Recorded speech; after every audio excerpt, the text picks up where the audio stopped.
Hello, જય શ્રી કૃષ્ણ. કેમ છો?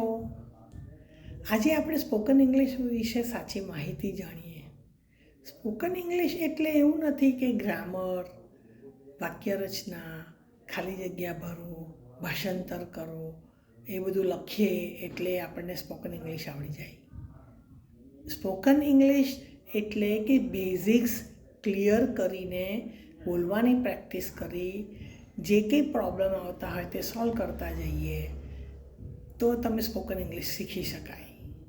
આપણે હોશે આપણા બાળકોને ઇંગ્લિશ મીડિયમમાં મૂકીએ છીએ, પણ આપણે જાણીએ છીએ કે એને કેટલું બર્ડન પડે છે. એને સવાલ સમજવામાં તકલીફ પડે છે, જવાબ આપવામાં તકલીફ પડે છે.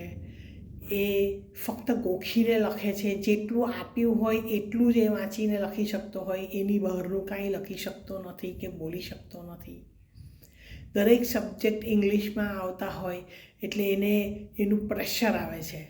આપણે એને વારંવાર બોલતા હોઈએ કે તારા માર્ક્સ નથી આવતા, તને ટ્યુશન અપાયું છે, આ છે તે છે, પણ એનો બેઝમાં શું પ્રોબ્લેમ છે તે આપણે સમજતા નથી.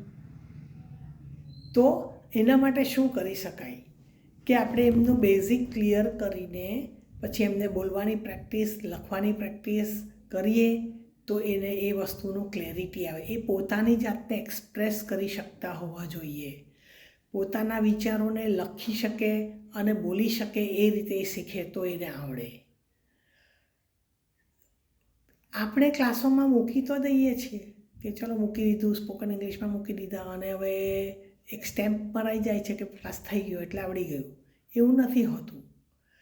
તમે જાતે તપાસ કરો ક્લાસોમાં.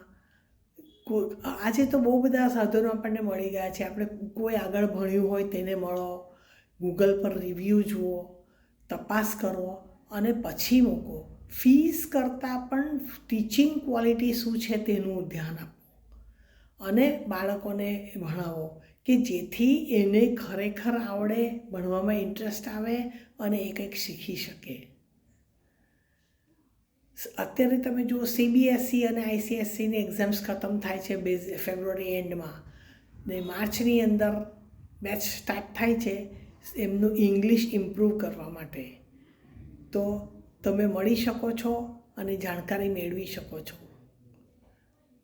જો તમને આ વિડીયો ગમ્યો હોય તો please like, share and subscribe. Thank you.